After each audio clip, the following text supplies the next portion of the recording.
What's up, family? It's Mr. MIG back with another video. Are you sick of those "we regret to inform you" emails? Today I'm going to show you how to flip the script and get approved for credit cards even if your score isn't perfect. Stay tuned.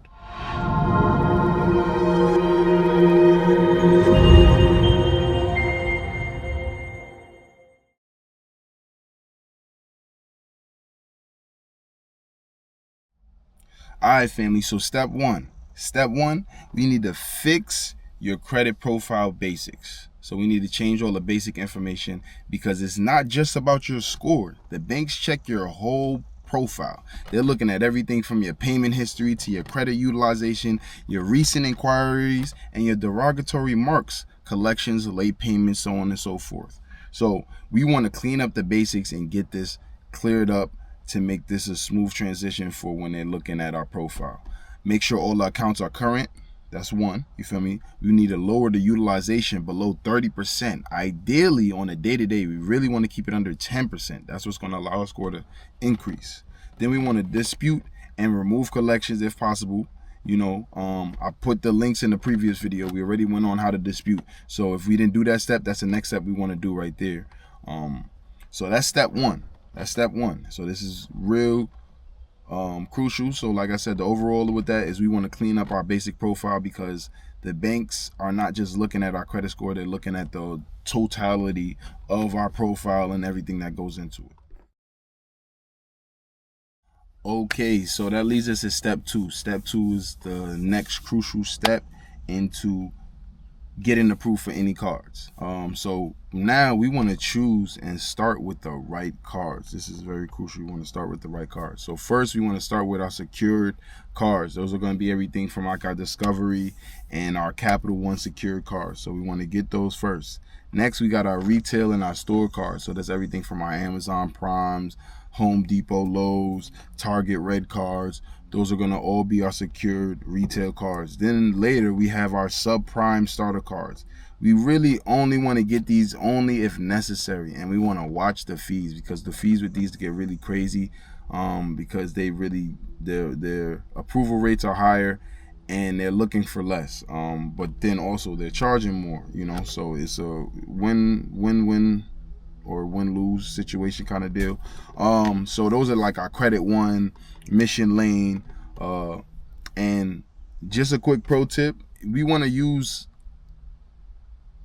a machine to basically do soft pulls without hurting our score. So we really want to do use a pre-approval tool to get like a soft pull to kind of see what we could even be qualified for before we even apply to anything when choosing these right cards. So that's just a little tip to really kind of point you in the right direction. And like I said, we use these pre-approval tools for soft pulls that do not hurt our score. So we don't got to worry about it really tugging our score down or anything like that. So that's step two. Okay, family, so that leads us to step three. Step three, we want to apply smartly. We want to apply very smartly. We want to take our times and we don't want to just rush into anything, and we want to use pre-qualification tools. Like I said, we got the pre-approval tools. We want to use pre-qualification tools first before applying to get a soft pull to see what we can or can't, get before we even do any applications. We want to definitely space out the applications. So if you file for one card, we want to kind of give it a space of 3 to 6 months before you apply for another one. So you want to give it time for your credit to kind of recover. And if you're denied, always call for a reconsideration and plead your case. Let them know I've recently paid down my debts and I have a stable income. So once you get denied, you call them up. Call them up for reconsideration and plead your case, because it's not the end. Most people, stop. They get denied and they dead it there. No, pick up that phone, make that call, and get a reconsideration, plead your case, let them know what's going on, and you have stable income. And that should put you in a better spot, and you'd be surprised what that does. So that's step three, and that's our final tip. So that's all I got for y'all today. Step 1, 2, and 3. But y'all know we cannot ever leave here without giving y'all a bonus tip. So the bonus tip today is we want to fast track our credit. So the first way we're going to do to fast track our credit building is we're going to add a credit builder loan. Add a credit builder loan.